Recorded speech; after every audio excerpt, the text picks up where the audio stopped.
Welcome to Coffee and Contemplation. I'm Robin, I'm Heidi. and today we'll be discussing Chapter 5, The Flea and the Acrobat.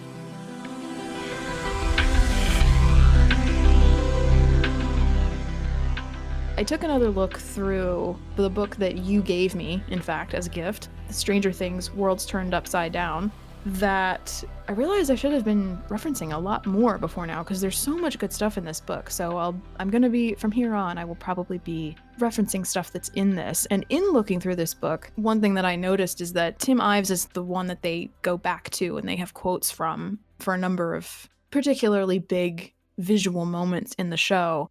And I think that that indicates, to me anyway, that he's kind of the driving force of a lot of the visual stylings, the visual approach, in conjunction with the Duffer Brothers, obviously, and the directors of each individual episode. And obviously Tim Ives isn't the DP for every episode, but I think that might, it led me to speculate that if part of the reason that season 1 feels like the best season to so many people is because it's the most visually consistent of the series as a whole.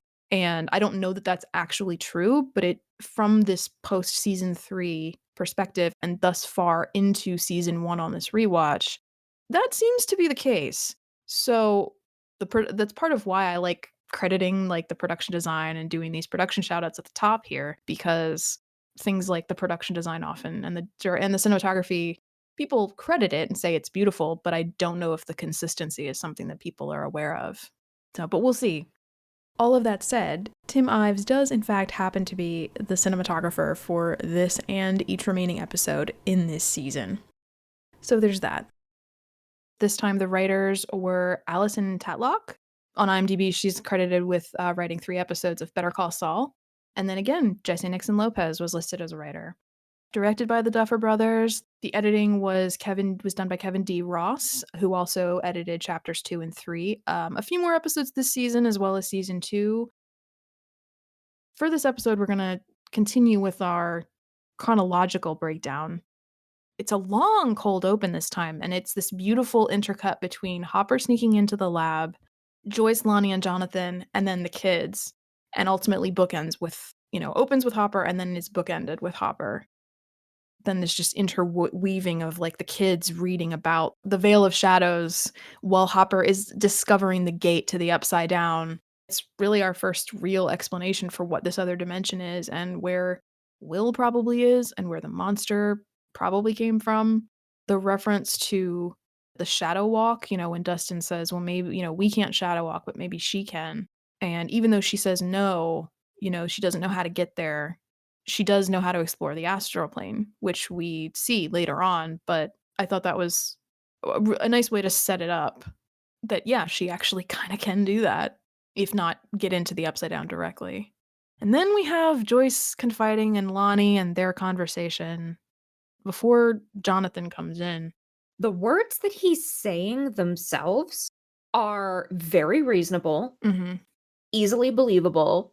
You could very easily see someone who had the best of intentions saying these things. Like, I don't think you're going to like hearing this, but maybe you need to consider the possibility that this is in your head. And maybe you should talk to somebody like a psychiatrist or like a priest. Like when he says to Jonathan, you should not feed into these delusions because it's dangerous. Your mom is very vulnerable right now. I need you to help me, keep things on an even keel. When we're at the funeral, try to behave. But we know that Lonnie's full of shit because if he wasn't, he would have been here this whole time. He wouldn't have pretended like it was Joyce's fault when Will went missing. He would have actually shown some interest in his child before he supposedly died. And we see very quickly that Lonnie, flips the script. Yeah. Knowing what we know about Lonnie and where a lot of his motivation is coming from, it's so ridiculously manipulative. How he's like laying this groundwork and he's doing this performance. And I want to put a pin in that because that's going to come up later with something that I really wondered about in a whole new way that I have never thought before. with Hopper, though, I remember thinking like a horror movie, don't go in there because he gets right up to the gate. I swear, and he's, like, coughing and hacking and everything else, and I'm like, "Oh my god." Yeah. I think what they're trying to get you to do is be afraid that the Demogorgon's in there. Right. Because there's that quick shot of like something in the background and you're not sure what it is, but it's of course it's not. He gets drugged and boom, we're into the title sequence. Which is funny because I didn't think that was gonna happen, but I'm like, "Hopper's not gonna get eaten by the Demogorgon at this point in time, like, Yeah. you can't fool me." But what I was genuinely very concerned about was having consumed a lot of, like, folklore, fairy tales, science fiction, fantasy, whatnot, whatnot, I kind of have the instinct that, like, the closer you get to the supernatural thing, the more the supernatural thing can affect you. So I was like, "You're breathing in this air, you're going into this space, you don't know how it's gonna affect you." Kind of like, if you eat Fae food, Mhm. then you can't eat anything else ever again. Well, I mean, Hades and Persephone, the pomegranate seeds. Yeah, Right, yeah. absolutely. But Hopper, thankfully, that doesn't happen to him. The way that Hop is sort of drawn to the gate, it's probably not intentional, but it made me wonder if there's, I don't know, some bit of fate tied up with this, that Hopper is destined to go through that gate and find Will. Like, he doesn't know that Will is in there, but he does have this, like, mad drive to find him. I mean, and for perfectly, like, in-universe legit reasons. So it's not surprising that he would be compelled towards it, but it's just considering that he's seeing the thing that in which where he will return. Right. I mean, I kind of see it a little bit as I know we talked about while we were watching the episode, there's a question of whether the upside down is itself a character. And like I would argue like from a viewer standpoint, the upside down functions as a character separate from the Demogorgon, separate from the Mind Flayer, separate from everything. The upside down is not just a place, it's also a character. That's one question. But the question that I don't have a concrete answer for, and that I think is very much up to interpretation in a fun way, is the upside down sentient in some way? And if it is, if it's kind of like a Fangorn kind of deal, Mm. we know that Fangorn as a force is very angry, but it's not evil. The upside down is unquestionably evil. Mhm. There could be a sort of like siren song aspect to it, like Oh, come and see, step into my parlor, little fly, kind of thing. that's fascinating. Yeah. I mean, I don't know how much textual evidence there is for that, but like, it's possible. Even in the background, like when Hop first steps into that space, every time you see any trace of the upside down, like even I mean the floating particles is one thing, but I mean like anytime you see like the tendrils of it, it's moving, Mhm. which makes me think it's alive. I think my like current opinion is probably that it is of some, like I love the Fangorn comparison. That's really interesting. I'm fascinated by that concept. That's a really cool parallel. I mean, actually, a curious additional parallel would probably be Mirkwood because Mirkwood used to be Greenwood Mhm.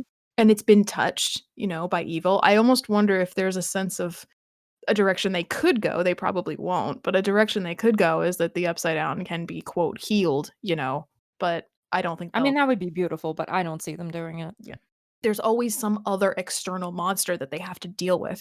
It's been the Demogorgon, the Mind Flayer, or the Demodogs. There's never been like any just addressing of the upside down as an entity. It's just a place. They always refer to it as a place, which I mean, fair, because those are the things that are actively threatening their world, right? But there's still a sense of like, but they all come from the upside down, Mhm.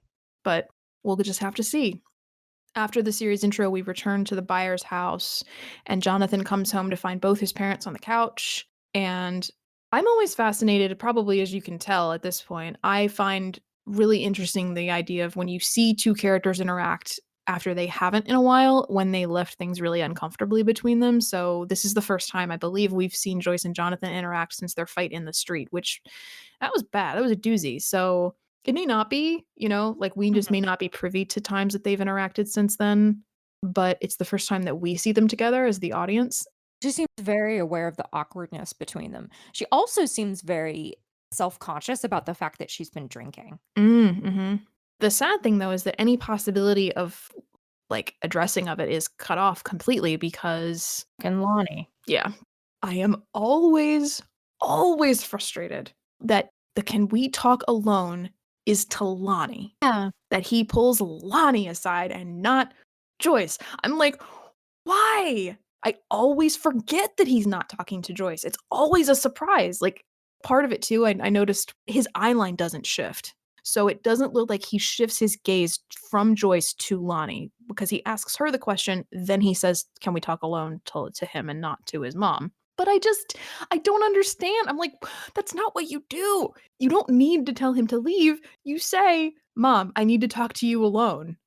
And then you tell her what you and Nancy were Yeah. talking about. Like, I Yeah. don't it drives me crazy. I don't Yeah, understand. I feel that on a deep spiritual level. But, like, also at the same time, I feel like Lonnie is, and this is not a criticism of Jonathan, Lonnie is a very convenient target for Jonathan to take out all of his frustrations that he's feeling at the moment. Sure. And Jonathan has some thoughts and some feelings, and they need to go somewhere, and he cannot Mhm. stand his dad, and he wants his dad gone. So he's just gonna direct all that energy towards his dad, and that conversation, as interesting as it is, and again, that's not saying that, like, it shouldn't be in the episode or anything like that, but that is a prime example of a pissing contest. And what's sad about it is that Jonathan should come out on the winning side of that argument. Yeah. He's the one who's been there the entire time. He knows his mother a lot better than Lonnie does. He knows Will a lot better than Lonnie does. I would make a strong argument he's a better person than Lonnie, blah, blah, blah. But just because Lonnie's an adult and an authority figure, he's the one who comes out on top. Yeah. I mean, and don't get me please do not get me wrong. I support everything that Jonathan says to this man. It's just a question of, like, but you need to talk to Joyce first. Yeah, Like, yeah. And like Lonnie coming in and kind of exercising this power is a real threat to Jonathan and Joyce being able to talk to one another, like, Mhm. just because Lonnie is not going to believe anything that either Joyce or Jonathan has to say, and so on and so forth. Like, I feel the threat of that very keenly. And maybe that's what they were going for, but I agree with you that, had I been in Jonathan's shoes, which what it just occurs to me right now, even though, yeah, Lonnie is Jonathan's biological father, it almost feels like he's a step parent in that moment. Yeah, yeah, you're right. He's coming into this, like, very established set of relationships as an outsider, and then and trying to, like, exercise influence and control where he really doesn't have any business doing that. And I've kind of been just, as a child of 2 single parents, because my parents got divorced when I was quite young, I've kind of been a child in that situation where, a new adult figure was in the picture and was trying to be like, "No, like, maybe listen to your mom," or anything, I've certainly never had to worry about demogorgons, but, you know, Yeah, yeah, yeah, yeah. and me trying to figure out, like, "Okay, I need to talk to my parent, but how do I do so without disrespecting this other person?" I mean, yeah, and potentially, like, his thought process at that point is, "All right, first order of business is I need to get rid of you." Mhm. And then that sends him into a whole different tailspin of, like, what Lonnie being there means. And then also potentially it could be that because Nancy even brings up, like, "We should probably tell someone." And Jonathan says, like who? Like, no one's gonna believe you, you know? And we'll talk more about that scene when we get there, but Nancy says, "Your mom would." And his response to that is, "Yeah, but she's been through enough." And so maybe, I don't know, maybe that's part of where his mind is at. But you know beyond a shadow of a doubt that she's been right. I think we have some good analysis here, but I think we also have to remember that they wanted Hopper to be the one who revealed it to her, and they wanted it to be at the end of the episode, so he can't tell her yet. Mhm. And maybe to some degree, Jonathan also takes some of what Lonnie says, like, he takes it for what it is in that she is going through a rough time, and yeah, you know it's true, that's enough, and actually maybe it is pretty in character that then Jonathan is like, "Alright, I'll just take care of this, I'll deal with it," so that she doesn't have to, considering how much she's dealing with, so, alright, fair enough.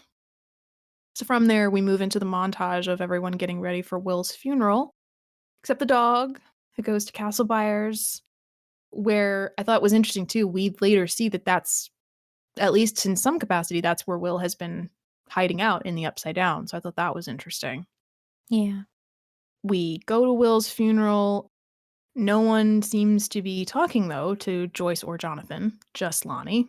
And that reminded me of earlier in the season when Hopper is talking to the guy from Benny's diner, and when he described Will as Lonnie's kid.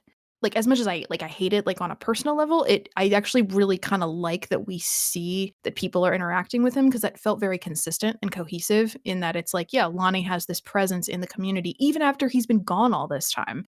Thing that I thought was interesting in the choice for costume design was that Lonnie looks expensive Mm. compared to Joyce. Like, he's got a button-down shirt, he's got a suit, and then he's got, like, a wool coat. It looks very classy, whereas Joyce, we just see that sort of, like, leather raincoat that she's wearing. Mhm.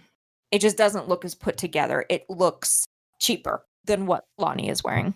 Yeah, that's a really good point. I think that's a visual way to portray Lonnie having more of an authoritative presence than Joyce. Joyce has a very fractured presence. She has, she seems neurotic a lot, and that's how people see her. That's how people think of her. Whereas they think of Lonnie as being a more steadying, reliable presence. And I'm guessing too that Elle is just hanging out at the Wheelers while the funeral and the wake go on. I guess. It's just like there's just a long section where Elle is we don't see where she is. I just thought that was kind of interesting. I mean, she's probably been doing that for days at a time, but we leap into a flashback between Joyce and Will and haven't had one in a while, so it was kind of cool to see them together. They're so sweet together. I know. I love them. And I absolutely love the line, "Well, I don't know who's been raising you." I don't know why, I just find that so charming. It's just really sweet. Yeah, it is. Over in Hopper's trailer, he wakes up and proceeds to tear his place apart looking for the bug and finds it in his light. Then we have this transition to and it's a nice transition to Brenner listening to a tap of the interaction at the Heathkit, and he just simply says, "She was there." I enjoyed that sequence visually a lot because it reminded me, now granted, this is set, like, very much in the Cold War because it's the '80s, but it actually reminded me of a lot of, like, spy movies that are set a little bit earlier in the Cold War, like '50s, '60s, of that, like, panel of people and everybody smoking cigarettes and, listening to, like, recorded tapes or, like, spy media of some description. So it was very visually evocative. Definitely. Back in the cemetery, we find Jonathan and Nancy putting a plan together after determining where the thing is attacking. Nancy points out, "So, what are we going to do if we run into this thing again?" Because they're pretty sure that that's an inevitability. And Jonathan busts open the glove box and takes the gun. This is where we have that interaction about, you can tell someone, but they're not going to believe you. And I agree with Nancy. Joyce deserves to know. I mean, we've obviously now talked about Jonathan's decision and why he makes the choice that he does not to tell Joyce, but I agree with Nancy in that moment.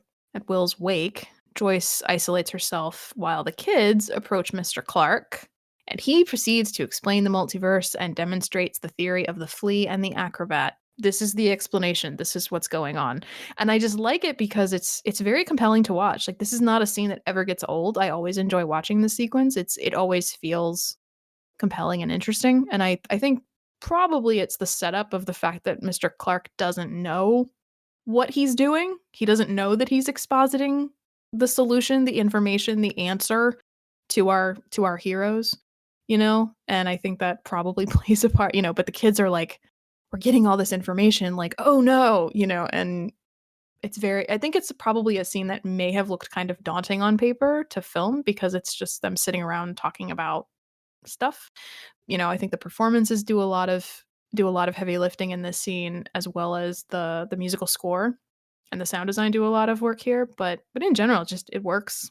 It really works.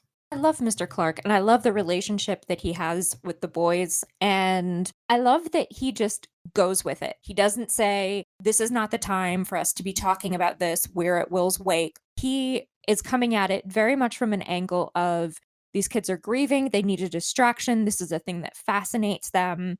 Let me go ahead and honor that, and I think that's really cool. Like, that's not actually what's happening, but the fact that he thinks that's what's happening makes me respect him as a character a lot. part two of what makes the scene compelling. He is getting this moment to like talk about something that he finds fascinating. And I love like that it's a very blink and you'll miss it reference for someone like me who isn't very familiar with Dungeons and Dragons. But when they start talking about like the different dimensions in D&D, he's like, "Oh yeah, like the Shadow Realm." Yeah. Like, Yeah. Oh, like the Veil of Shadow. Well, yeah, I forget exactly how that goes down, but yeah. I love the little moment where Dustin's like, yeah, man. yeah. Yeah, it's very heartwarming. And I think too, like while we were watching the episode, I said when Lucas was like, "Yeah, that's not what we're talking about." When, Mr. Clark was very sweetly trying to be like, there is somewhere in the multiverse where none of this happened. And Lucas is just like, "Oh my God, shut up." Yeah, yeah. I also like too that when Mr. Clark gives the definition of what the Veil of Shadows is, and while Dustin's like, yeah, I like the way again, I like the way they portray Dungeons and Dragons and the people that play it, because I kind of like that he's just kind of like, yeah, right. And then he turns back to Mike and then goes back to talking about science. Like I like that it's this very much like they didn't turn him into a joke. They're not laughing at him. Yeah. He's very comfortable with who he is, and he's not trying to prove something to the kids either. He's just being himself. And it's a good metaphor though. I mean, it feels very strange though. Like it's an odd, why a flea? I don't know. It's like, but it works, man. It works. Yeah. My question that I probably should have Googled before we recorded is I know that there are like tons and tons and tons of scientific work out there about quantum theory and alternate dimensions and so on and so forth. Like, is this a real metaphor that scientists use, or did they just make it up? I don't know. It's a good question. I think, and again, it comes back to the same thing that we've said already about the references to other 80s culture and other film references, that whether it is or not, it works. Right. We don't have to know science theory to be able to follow the metaphor. And it also doesn't feel like we're being talked down to. Yeah. Just really well crafted scene, hats off to Allison Tetlock and Jesse Nixon Lopez on the way that scene is written, for sure. Back over at Hopper's, Powell and Callahan show up to deliver news of more disappearances, and we can piece together that the Demogorgon is on the move, which aligns nicely with Jonathan and Nancy's discussion from the scene earlier, talking about where it's moving and where, but we find out that this isn't just Will and Barb. This thing is up to no good. They also report to Hopper that the Stadies have located Barb's car. They keep doing their jobs for us, which, yeah. Oh, what do you know? I never absorbed the news about the other disappearances. This was like, I think this is probably like the third time I've watched the episode, but I never made the connection that like, oh, more people have disappeared. The Demogorgon has killed these people. I don't know why. Like it was very obvious to me this time, but who can say? But yeah, I think I was just so focused on the news about quote unquote Barbara's car that everything else just went over my head. Yeah. I know I certainly missed it the first time. I think I picked it up on a relatively more recent rewatch. I was aware of it this time. And I think it might also be that I was preoccupied with what Hopper's state is, because he's still kind of looking around wildly, looks pretty disheveled, and just like I think I might have been just a little worried about Hopper. Yeah. But yeah, it totally went over my head too. And it's surprising though, because it's not a blink and you'll miss it exchange. They go back and forth a couple times about it. And then Hopper even says, Mirkwood, which place is it for us? And I think that's cute too, because it also says that he's starting to like be on the same page as the kids as well. Yeah. That's something I'd be interested to know, if like how many people when they watched it the first time missed that. So another piece gets clicked into place or thereabouts. We don't really know at this point, like in that moment, Hopper doesn't necessarily know what this means, but it's another step closer. At Joyce's, Lonnie boards up the hole in the wall after having taken down the lights, which Joyce starts to put back up. For someone who is so charming and has so much charisma, his attempt to like sneak in the idea that maybe they should sue the Sattler company is like so ham-fisted. Like, damn. I think when I watched it the first time, I think my reaction was, what? What are you talking about? You did what? Like, because I was still not totally sure what his deal was. Yeah. And I mean, I think I had the same look on my face that Joyce did. Like, okay. Back with our group of kids, Mike explains the metaphor to Elle. The look on her face when he, like, punches the plate with the pencil. Yeah. Mike and Lucas try to puzzle out, answers with Elle about the gate, and she seems a little nervous. Meanwhile, Dustin is pacing back and forth, distracted about the compasses. He's putting together that they have a way to track the gate. And I love this moment of smarts from Dustin, because Dustin's kind of been a little bit of a like, I don't know, I'm not sure. So this was kind of a nice moment for that character to kind of be a little bit more of the one kind of calling the shots. At least up to now, we've seen him kind of be kind of in between Mike and Lucas about like what they should do and what to believe. And we even see a little bit of that later on in the episode, but I like that he kind of gets to go, okay, are you guys really not putting this together? Rises in the east and sets in the west. It reminded me of my Pappy Paul when I was a kid. Gave me this like camping kit and there was a compass in it, and he was like, "Oh, let me say this." And he like got it out and was like literally doing like, the Dustin shuffle of like taking it around, and he was like, "Well, it's mostly accurate." Nice. I was like, "Oh, okay, thanks. Thanks, Pappy Paul." Yeah. The other thing too about this sort of science-y smart dialogue that's been scripted, these kids, they rattle it off like they actually understand it. Mhm. Like it came from their heads. That's not easy necessarily for adults to do, let alone children. Yeah, and that's something that I wonder about, whether that comes from direction or whether that is because I was sitting here thinking, like teacher Heidi jumped out, as in, how would I help my actors, if I had young actors who needed to rattle off scientific information, how would I help them absorb what those things mean? Would I print off like Wikipedia pages for them?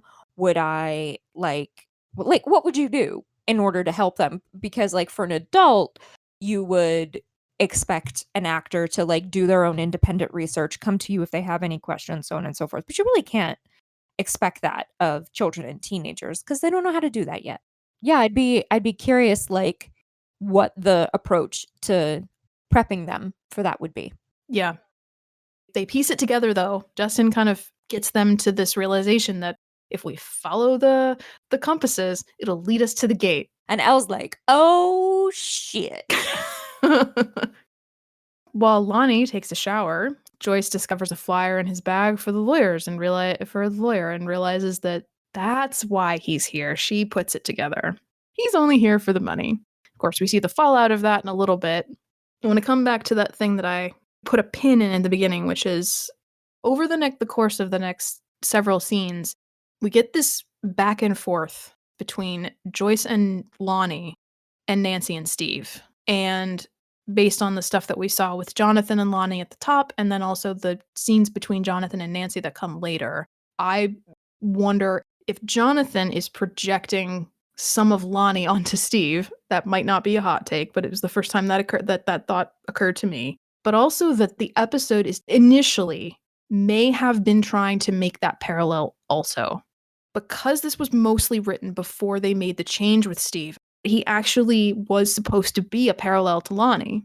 That's why we see these two pairs side by side. I mean, even a lot of the stuff that we've said about Lonnie already in terms of how he presents himself, he's very manipulative, he's very good at saying the right thing and knowing how to work his crowd generally.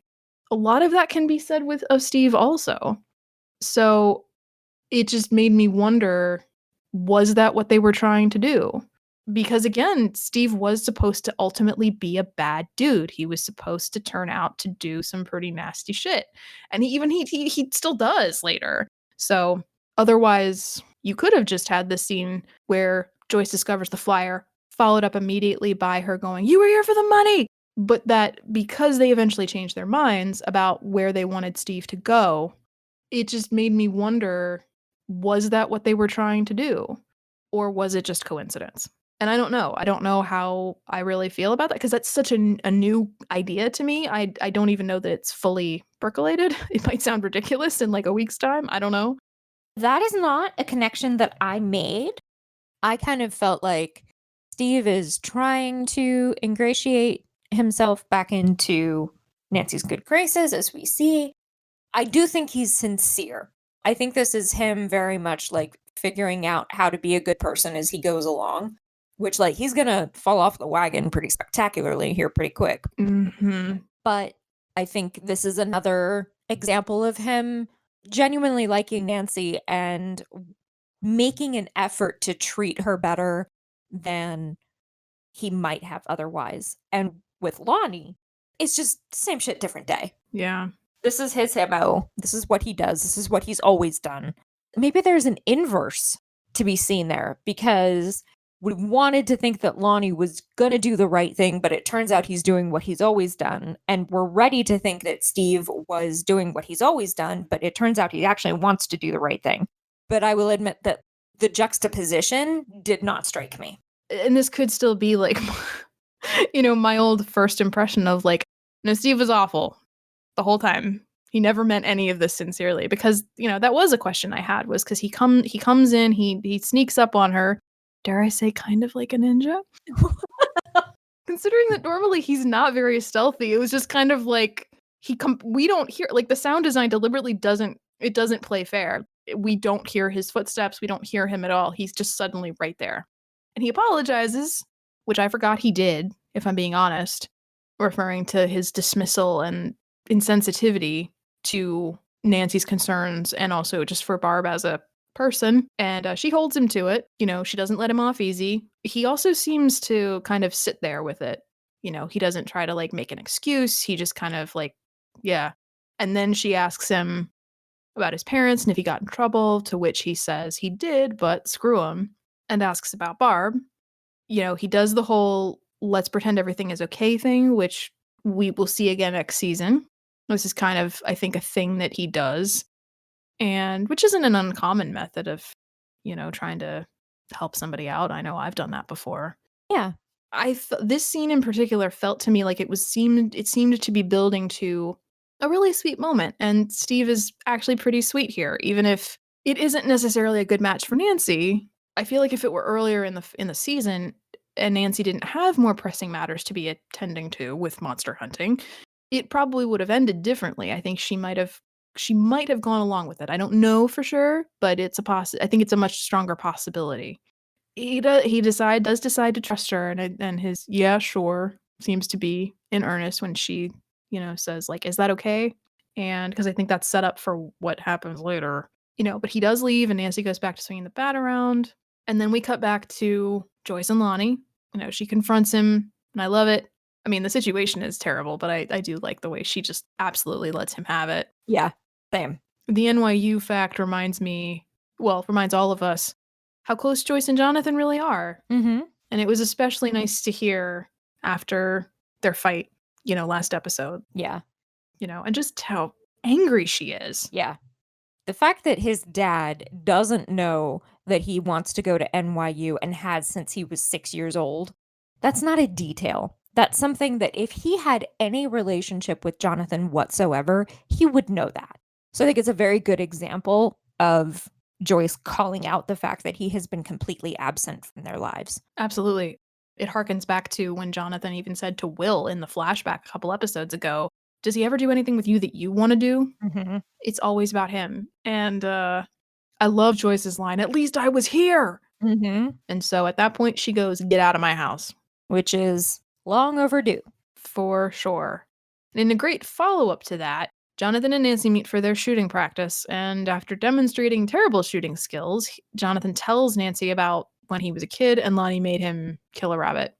I cried for a week, he says. I mean, just in case you had any lingering doubts about Lonnie, yeah, he was always awful. And in that scene, Jonathan and Nancy talk about their parents, whether or not they were ever in love, and Nancy turns out to be quite a natural shot. I love Jonathan's half of the scene. I don't love Nancy's half of the scene. I mean, on the one hand, I think I feel a little bit differently about it every time I watch it, which is legit, but Nancy's half of the scene feels pretty cliched to me. Her saying that she doesn't think her parents ever loved each other. I don't know about that. Like, they certainly don't seem to be like romance novel in love with each other, but I also don't see a lot of evidence that they like hate each other or don't care about each other at all. Like, there's definitely that scene at the dinner table where Ted is just completely checked out, and that's definitely evidence of, like, their relationship not being super close, but, like, they never loved each other at all.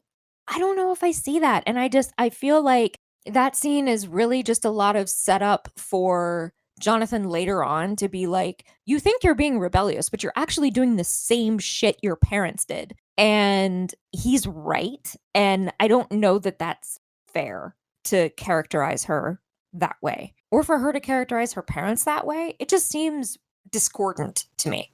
That's fair. I don't necessarily agree, but only because in the sense that, like, we as the audience have seen that scene between the two of them when they're watching the news report, but, like, my takeaway is that the scene at the dinner table, to me, that's the only display of Karen and Ted's relationship that we've seen up to this point that would be seen by the children, like, by Mike and Nancy. Like, there's no, like, outward animosity, it's just they're just kinda stuck with each other. But at the same time, I also do kind of agree with you that it does feel like setup for the following conversation, but I also kind of do buy it a little bit on its own terms, at least better than some of the other setup we've seen before. It's a stepping stone to where this dynamic, this duo is headed, but I like that, like, they can interact, especially, like, kind of coming after the scene with Steve. It doesn't feel super, super like we're trying to set them up as even considering what they're talking about, it doesn't sound a lot like they're into each other yet, but that's just me. But yeah, she says, "Screw that," to the nuclear family idea, and then we swing over to Hopper, who calls his ex-wife, presumably, with what sounds an awful lot like a goodbye. Yeah, that didn't occur to me. But yeah, I get the impression that this is a periodic occurrence that he just like can't stay away. Oh. Like, I don't think he's trying to convince her to get back together or anything like that. I think he respects her, having moved on, but I think he just like I don't know, it feels like maybe sometimes he needs to reach out and like treat her like a touchstone, Mm. which is sad and not healthy and all of that. I think there's room for both. Mhm. It just yeah, it has this, like, note of finality to it. The way that he's speaking to her and the way he's, like, holding the bracelet, and then the fact that he rips the cord out of the wall. And no matter what it is, it's sad. Yeah. We catch up with the kids walking along the train tracks, and from that, we jump into the flashback in which we see Elle go into the sensory deprivation tank. This we've seen what she can do, and this ushers us into seeing how she does it. The shot of them opening the tank with the spinning camera, it's disorienting, which preludes what it must be like for Elle. Terrifying. And every time I watch the episode, I'm struck again by how terrifying that setup is. Like, you can make a sensory deprivation tank that is not that dangerous. Like, I've seen them. Mhm. So, like, the fact that they, like, put her in this astronaut suit and in this thing that's, like, completely dark, I'm not saying I don't buy it in universe, because I very much buy it in universe, but it's just another thing of, like, why? Why are you doing this to this child? In the book, there's a couple quotes about how they shot the scene. So, quote, "The scene required Brown herself to remain underwater, and to underscore her terror in those moments, cinematographer Tim Ives employed theatrical lighting. We used haze and smoke in order to catch light, which is something that was done a lot back in the 80s. I wanted the water tank to pop," he says. "We had underwater lighting in there. That's the main source of light. Sterile environments tend to be something very bright, but I definitely wanted to keep it mysterious and dark in there too." End quote. Mm. And then it says too that for Millie Bobby Brown, it was, quote, "particularly challenging for Brown because once submerged, she couldn't fully communicate with her directors." And then this is the executive producer Dan Cohen speaking here. "She had an earpiece on, and the guys, because there's no dialogue in that moment, the guys were talking to her while she was underwater, directing her and saying, 'Give us a sign if you need to come up or anything.' It was a very unique way of capturing that moment, and the set was so cool. That was a moment that I really remember fondly because if you step back and look at it, this is a really wild scene that we're shooting. This kid who was born out of a lab basically is in the water with a helmet on, and yet it was so magical." Mm. So, back in the present, Elle tries to get Mike to turn back, but no go, and we see her nose bleeding a little. That's when we arrive at the scene in the woods between Nancy and Jonathan when she asks him again about her picture and what she was saying. He shrugs it off at first and then answers, which leads into their argument. A note that I took was, so we're not done with this, as it turns out, because in our last episode we said how at least now the stuff with the picture is over. Yeah.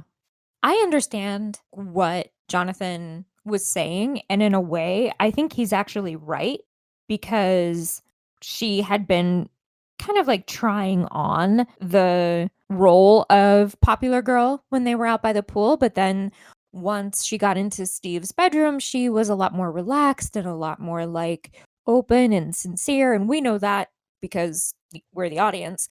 But he doesn't have any business knowing that. Like, just I know I'm flogging a dead horse, but again, he shouldn't have been taking that picture. He shouldn't have been there, or so on and so forth. And I don't, I understand Nancy's being really defensive. I understand that reaction, especially when you're a teenager and someone says something that's unexpectedly true that you don't want to be thinking about. I think the knee-jerk reaction is always to get very defensive. Oh, yeah. But her being like, that's bullshit. I'm like, it's not, though. Well, it's funny though, because something about the way that he phrases it, like, I just saw this girl and you could just be yourself. And like, I don't know, I kind of find that she kind of takes the words right out of my mouth. Like, because this contradicts my theory from earlier, which was he's not necessarily intending to take the photo. It's like, oh no, yes, he was. Yeah. And also, there's the sense of like, really? That's what you were thinking when I was taking my shirt off. Really? Yeah. So, to some degree, I don't know that anything you can say is going to justify that. Right. It's funny. I'm very much of two minds about this because I do actually agree with what you just said, but I also think that she's kind of right. Like, I think they're both kind of right.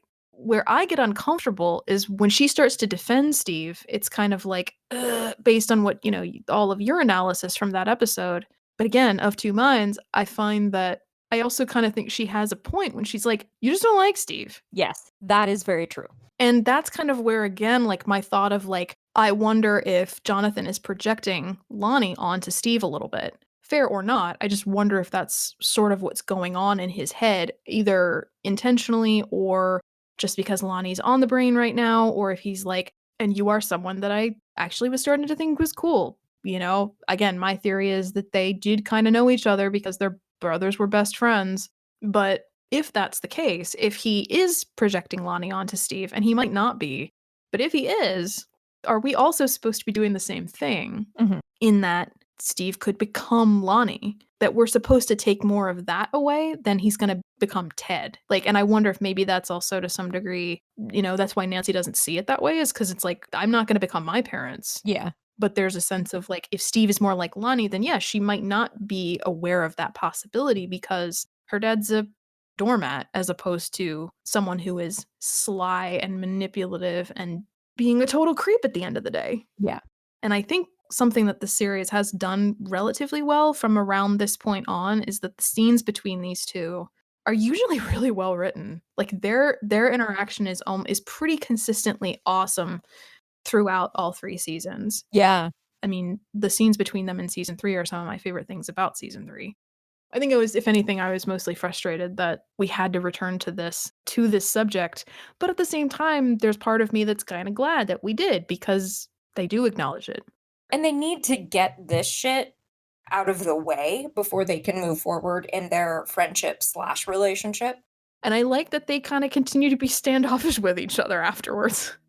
So moving out of that scene, we go back to Hopper as he arrives at Joyce's house. He also has a moment as soon as he walks in the door and sees all of those godforsaken Christmas lights. He's like, oh, shit. Yeah. Because he knows he's going to have to take apart every single one. Yeah. Oh, man. That's got to be, that's daunting. Yeah.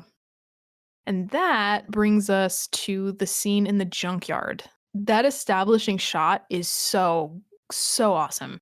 It starts as this wide, high-angle shot that swoops down slowly, and it circles around the boys, and eventually it settles onto this medium shot of Lucas. And it creates this great visual metaphor for the truth dawning on him before he accuses Elle. The setup, the use of the camera in that moment, I really, really liked that. Yeah, that's a really great point. So I know that like this scene is kind of controversial.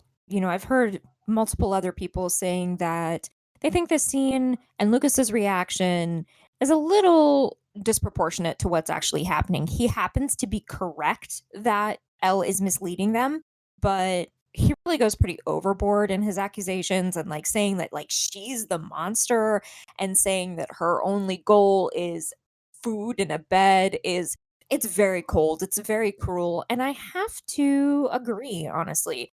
Yes, Lucas is very pragmatic, he's the last one to believe anything just because, he's got his feet on the ground, and I respect that, and I like Lucas as a character. I have no doubt that, like, Lucas would be the first one to figure out that she was manipulating the compasses. Don't get me wrong, and I have no doubt that he would be pissed. It just he takes it really, really far. And he has to for the scene to go the way it does, for him and Mike to have the tussle and her to push him off of Mike and for him to get injured, so on and so forth. I don't buy that the scene needed to go that way. And I also don't really buy why Lucas is still so suspicious of Elle because he has seen that every time she made a claim, she was able to back it up. So, like, why is he still acting like she's just this weirdo when he has seen multiple times what she can do? I struggle with this scene because I do buy his suspicion of her. There's still a lot that's very unclear because this is the same conflict between them from the beginning, and I find that to me it does track. There's still a lot of like uncertainty around her. I buy his suspicion. Do I buy it to this degree? No. They dial it up a little too high. I just think the overall execution, very much like the stuff with Jonathan and the camera, I think this is a case of something where you understand why it's here, and I think this at least tracks a little, better than that, but that it doesn't work in execution. Yeah, I mean, I remember back when the first season first came out, I watched or heard or read, it's been long enough that I don't actually remember, but there was a critic that I really liked, showed some impatience with the fact that, the one in the gang who's always causing, internal conflict and the one who's the quote unquote annoying one is the only black kid. Mhm. And I think there is some merit to that criticism. It's just way too intense. Something that was truly a surprise for me was reading about how they did the stunt of this when Lucas goes flying back. The book says McLaughlin himself was excited to try the stunt, which basically involved his being yanked briskly into foam padding. Caleb's very athletic, Matt Duffer says. That scene was so dope, says McLaughlin. That was amazing because it was like 6 different shots where they dragged me. At one point, I was on a harness flying through the air. It was so much fun. So I thought that was kinda neat. Yeah. Only a teenager could be like, "That was so fun. Oh my god, I was flying through the air." Yeah, I mean, yeah, I just thought it was cute that, like, he enjoyed doing that. We swing back over to the buyer's house, no bugs. Hoppers tells Joyce that she was right, and the look on her face. Yeah. Ugh. Yeah, that was a beautiful I mean, both from Harbor and Ryder, just like her whole face journey through realizing A, that someone believes her, B, that she really is right, she's not going crazy, and C, that Will's alive. Mhm. It made me wonder, in him saying that and her having that response, even outside of this circumstance, all this stuff with Will, when was the last time anyone told her she was right about something? Yeah. Especially on the heels of Lonnie going like, "Oh, yeah, you're such a screw up, and, like, look what happened with me not being here," and she had to stand up for herself, "I was here," she had to fight her own battle, and then to have Hopper come in and say, "No, you were totally right." It's really rewarding. Yeah. Technically, in the editing, we cut back over to the kids again, to the end of the fight from that sequence.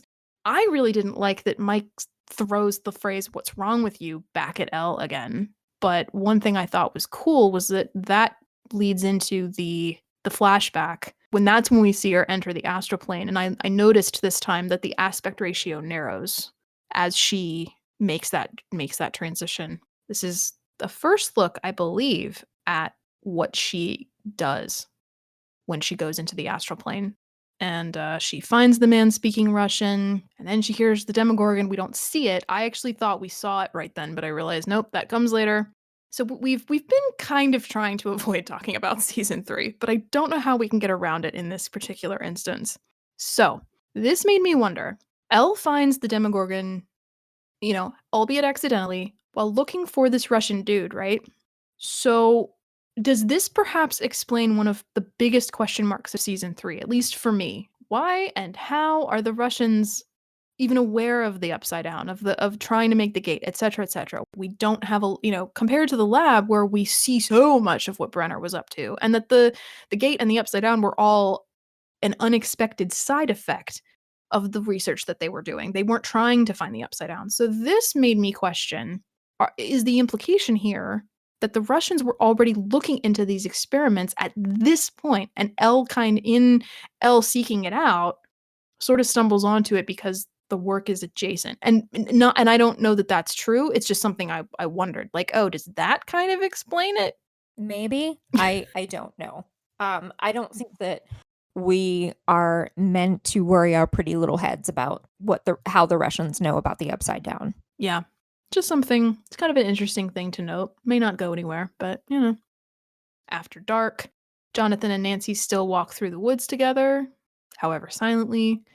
They come across a wounded deer and decide to put it out of its misery, but before they can do that, the Demogorgon snatches it. I'm pretty sure it was a directorial decision, but like a blocking thing. But I'm actually really impressed that they didn't have Jonathan fire a shot out of surprise. Yeah. I feel like that would have been a really classic expectation. Like, I feel like that kind of thing happens a lot. And probably it was just out of necessity, because if he had done that, then it would have alerted the Demogorgon to their presence. So right. And they kind of split at that point, and that's when Nancy finds the small little gate into the upside down. When Jonathan seems to have disappeared, she decides to crawl through it, which is a great choice. Discarding her supplies beforehand even. It was an interesting moment too, because I'd kind of, just forgotten essentially that Nancy is the first, other than Will and Barb, to enter the upside down. And she spies the Demogorgon eating the deer. When she tries to back away, she snaps a twig, which is a classic moment. Oh god, yeah. She screams, the sound seems to reverberate somehow, and it reaches Jonathan. So he comes running, and again, I got this from the book. Apparently, calling her name was really difficult for Mr. Charlie Heaton. The quote from the book says, "This is my first major role with an American accent, and it went pretty smoothly. Funnily enough, there was one word during the first season that I couldn't say in an American accent, which was Nancy. It ended up being a joke with the crew. The forest scene where Jonathan is running around the woods screaming, 'Nancy!' I couldn't say it." The book goes on, "It was a night shoot that ran into the early hours of the morning, and to try and help him, the whole crew was chanting back, 'Nancy!' in an emphatic American accent." I just thought that had to be, like, the worst. Oh god, yeah. Poor guy, like, watching it through this time when we watched it together, that I was looking to see, does he say it at any point before that? And he doesn't. I didn't catch it, at least not in this episode. And in the scene, to the audience's dismay, Nancy seems to get trapped inside. Yes, and I forgot that that's how the episode ends. I was like, "Oh no!" Yeah. Mostly because I am 100% sure that every time I've watched this episode, I have just cycled right into the next episode without even thinking about it. Yeah. I'm pretty sure that when I watched this the first time, I was watching it in bed, and I had the lights off. And I remember the episode ended, I reached up and I turned on my light. That is so fair. I was like, I've been pretty stalwart for me by my standards with this show. I think I need to turn the light back on. I'm a little bit creeped out. Just a little bit. That should give you some indication of what my scaredness level is. But this little tiny gate appearing, even in my notes, I said, this left me with so many questions. First of all, what? These little gates, they crop up at random. what's going on here? So, and in our conversation, we kind of collectively deduced that the Demogorgon seems to have control over the way that these little gates crop up because clearly it's hunting and it's not coming through the main gate because there's all this security on it. It's able to slip in and out of the upside down, and that the only reason that this doesn't create conflict in season 2, is because at the end of season 1, the Demogorgon is it's taken care of. It's taken out of the picture at least until the end of season 3. That's as much as we know. And it's certainly not in Hawkins at that point. I think that's the reason that it stops being a thing at the end of season 1, or I guess I should say at the beginning of season 2, because the Demogorgon's gone and that it had control over it, whereas the Mind Flayer does not.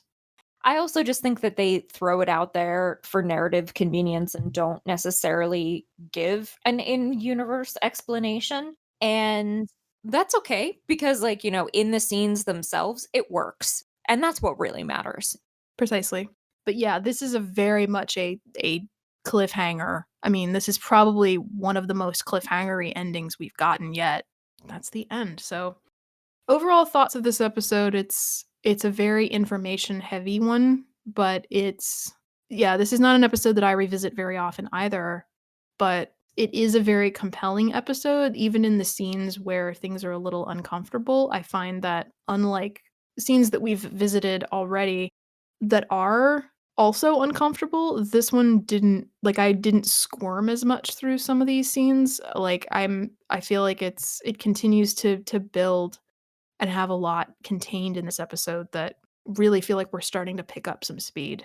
I agree that it's very exposition heavy, but I feel like it's compelling exposition. I think one Yeah. thing that the show really excels in doing throughout the season is in spacing out the exposition because, like, this concept is great and it draws on a lot of things that we're already familiar with, and it's not a difficult concept to follow, but it requires a shit ton of exposition. And that's something, in my own writing that I kind of struggle with is balancing exposition. So I admire them for spacing it out like this and keeping it compelling.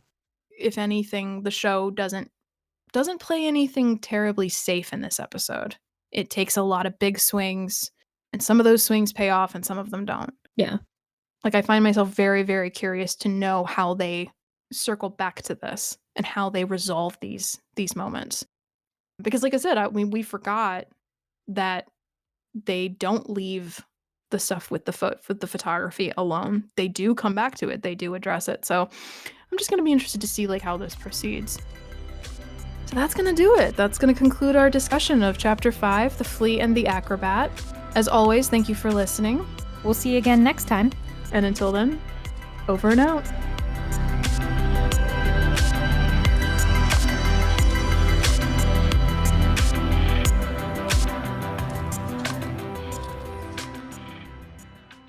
I think that was the moment where I was like, so that's why you're here. Okay. Yep. Fuck you. Yeah. And I took another look, more detailed, more thorough look through Stranger Things, The World. I keep doing that. Damn it, Hamilton.